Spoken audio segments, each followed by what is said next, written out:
Let's go through the messages I sent you. Can we delete our messages to one another just so that nobody ever else sees them? Let me see. Just remember. Give your back a line. I do not. No. I wanna sit down and talk. In the back, and then on the second time round, I'm gonna do the You're so stupid. Yeah. I can tell you on the main course, no appetizers. Put you down for desserts. Lay you down, I'm just saying. Introduce me to your skirt. Let me take you on a ride. You can leave home your purse. Shit, I got you, lady, let's work. Shit, I got you, baby, I ain't half-stepping, so go on like that, bird. In part one of our investigation, we showed you Maryland's Deputy Attorney General violating the state code of professional conduct when he leaked confidential attorney-client information to our undercover journalist. The leak was about Maryland's AG supporting a controversial Obama EPA policy. It's just not. It's not breaking any rules or laws to tell you. Oh.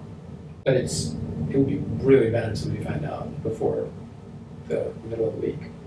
Well, the reason I followed up with this guy from the start is because I knew it would be important to show and expose that there are people out there like this in our government who are willing to give secrets to young women they want to sleep with. I think that, what he told me, what secret he told me, no matter how little or how big, that's not really the point. It's the point that he will give those secrets away to someone he just met.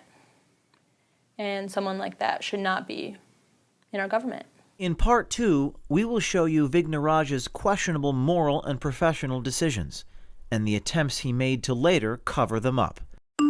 There were many, many text messages exchanged between the Deputy Attorney General and our journalist. While I was texting him, I asked if he needed to be at the conference because I thought it was important for him to be doing his job, and he said no, he didn't need to be there because he would rather be spending time with me in a hotel room alone than at the conference. Project Veritas examined the costs incurred by the state of Maryland to send their Deputy Attorney General to this conference. Our analysis estimates Maryland taxpayers spent several $1,000s on the trip, and based on what our journalist witnessed, they didn't get their money's worth. Yeah. I'll see you around, so you're sticking around, right? Yeah. So.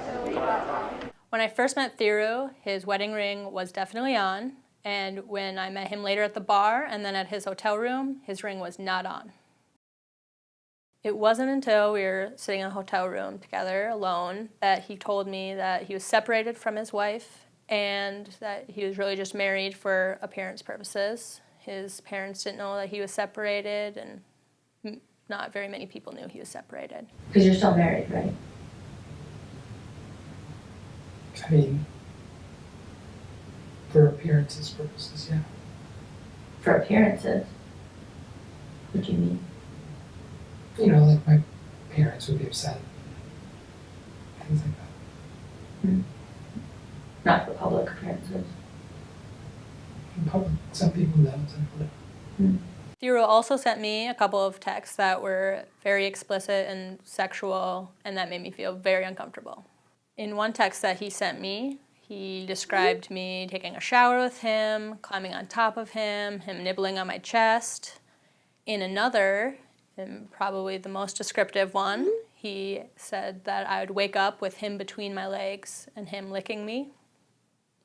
And that was definitely the worst one.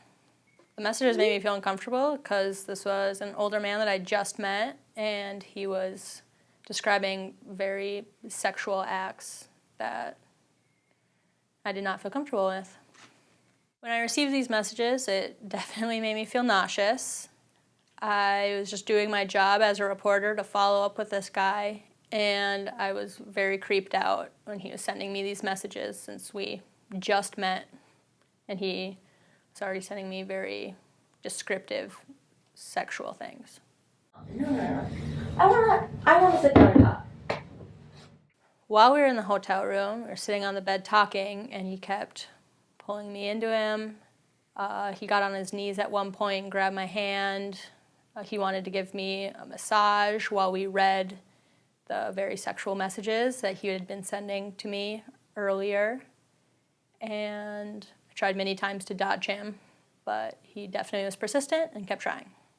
Well, the second time we met in the hotel room, he was definitely paranoid about people finding out about us, and he said so.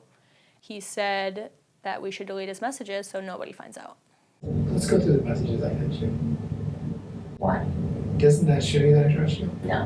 Why? Because it doesn't. I don't know. Those are like, that's like sex stuff. That's nothing. It's not even sex stuff. Here. Oh.